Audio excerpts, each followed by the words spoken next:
Voting, yes. I think that the results of the 2015 elections clearly show that elections now matter in Nigeria. Electronic voting perhaps can enhance the process, but remember we just had elections in Kenya that were annulled because the server was proved to have been tampered with.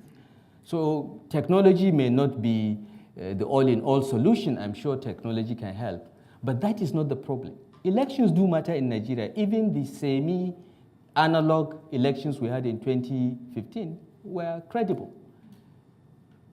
The problem is those that we elect. Elections are like a beauty contest. The prettiest woman or the prettiest girl is not usually Miss World because she is probably in somebody's house as a wife. It is those that offer themselves that form the population that you choose from. So yes, she's Miss England or Miss Nigeria will probably be a very beautiful woman, but she's not the most beautiful woman in England or Nigeria. She's just perhaps the most beautiful woman out of the 20 that put themselves forward. So unless you improve the quality of those that put themselves forward, whether elections matter or not will not result to better outcomes. This is my point. This is my appeal to Nigerians, particularly those in diaspora, to get off criticizing online and come back and be engaged in the political process. Your criticisms count for nothing. It is actual involvement, getting your hands dirty at shaping how political parties select candidates that will make Nigeria better. Not just the election itself. The election is just one. And we are past that stage. I think JGA's reforms have already ensured that elections in Nigeria are likely to continue to be free, fair, and credible. We can put more technology into it, but the key issue is who do we vote for? And what is the quality of the persons that we can vote for? I think that's where we need to focus our attention. How to make youth to be engaged? We try to get the youths engaged. But what we find is that youths come into the political process with a sense of entitlement. Nobody gives you power. You have to get involved and fight and negotiate for it.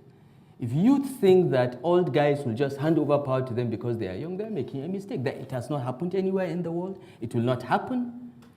The issue is involvement and getting engaged and making contributions. Then you'll have the way. And I don't agree that youths cannot be voted for. The minimum age for contesting elections in Nigeria is 21.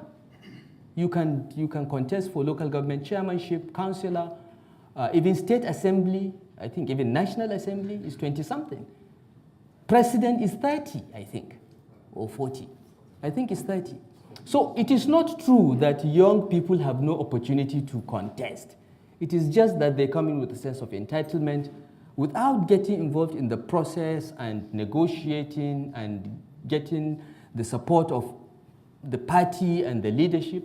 You will not go anywhere. You can continue shouting that you're young, but hey, we are young too at one time. Social activists that, young people think they don't have a chance. You see, this is a chicken and egg situation. So long as young people believe they don't have a chance and stay away, they will never be there. My appeal to young people, and I work a lot with them, and I engage very actively on social media, largely because I want to encourage young people not to repeat the mistakes I made.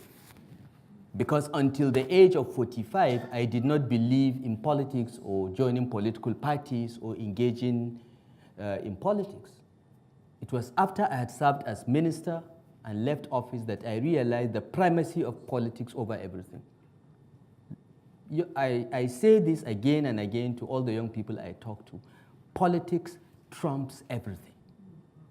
You can go and do your NGO, be social activists and so on. You will never change the world unless you are Bill Gates with tons of money. All right? The way to change your environment is to participate in the political process. And you cannot do so without getting your hands dirty. You'll be disappointed, you'll be frustrated, but it is your country, it is your future. I am 57 years old. Maybe I have 2 more decades to live. Maybe 3 if I live very long. My family, Doesn't last long. Okay? But those of you that are in your 20s and 30s, in an age when medical technology is improving every day, some of you may live to be 100. You have 70 years of your life ahead of you. If you don't get involved now to change the future and shape it, will leave behind to you a nation that you don't like. The best example is here in the UK, Brexit.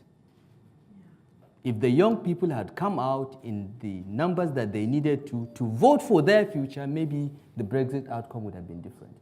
And this is a warning to young people across the world, particularly in Nigeria. You are 80% of the population. Since the moment, get involved. It won't be easy. It will not be easy, but you don't have a choice. And you can be social activists, you can do all this, but at the end of the day, you must get involved in the political process at one level or another if you want to change and shape your future. There is no alternative. The platforms exist. There are no barriers to joining. The platforms exist, but they need to come in without any sense of entitlement and be ready to serve and work hard and be frustrated. But in the end, they will prevail because they have the numbers, they have the brains, they have the access to the technology. Many of us cannot switch on a PC. We are on our way out, but you have to come in to push us out, and you must.